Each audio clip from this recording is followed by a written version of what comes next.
ప్రభు అయిన యేసు క్రీస్తు నామములో దేవుని బిడ్డల మీ అందరికీ సమాధానము కలుగును గాక. ఆమేన్. పరిశుద్ధ గ్రంథములో దేవుని వాక్యమును ధ్యానించుకుందాం. యెషయా గ్రంథము 35వ అధ్యాయము 10వ వచనము.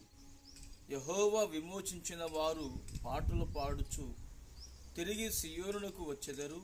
వారి తలల మీద నిత్యానందముండును. వారు ఆనంద సంతోషములు గలవారై వచ్చెదరు. దుఃఖమును నిట్టూర్పును ఎగిరిపోవును. ఆమేన్. ప్రియమైన దేవుని బిడ్డారా, ఈ రోజులలో అనేక మంది వారి జీవితంలో దుఃఖము నిట్టూర్పు అనేది చాలా విరివిగా కనపడుతూ ఉన్నాయి.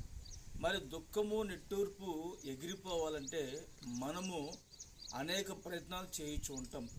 ఆ ప్రయత్నములన్నీ విఫలమైపోతుంటాయి, కొన్ని సఫలమవుతూ ఉంటాయి.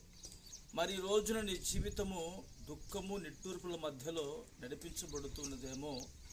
వాక్యం ఉంటుంది, యెహోవా విమోచించిన వారు వారి తలల మీద నిత్యానందం ఉంటుంది. విమోచన అనేది చాలా సంపూర్ణమైనటువంటి మాట.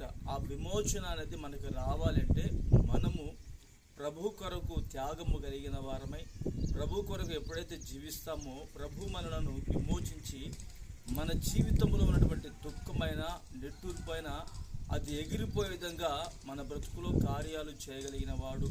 ఇక్కడ వాక్యంలో చూస్తే యెహోవా విమోచించిన వారి తలల మీద అంటే ఎవరైతే దేవుని వలన విమోచించబడ్డారో వారి తలల మీదట నిత్యానందం ఉంటుంది. నా ప్రభువైన యేసు క్రీస్తు వారు నిత్యముగా మీ జీవితాలలో నిత్యానందము నీకు అనుగ్రహించి నిన్ను ఆశీర్వాదకరంగా నీ జీవితం నడిపించి నీ బ్రతుకులో ఉన్నటువంటి దుఃఖము నిట్టూర్పు తొలగిపోయే విధంగా ప్రభు కార్యము చేయునుగాక.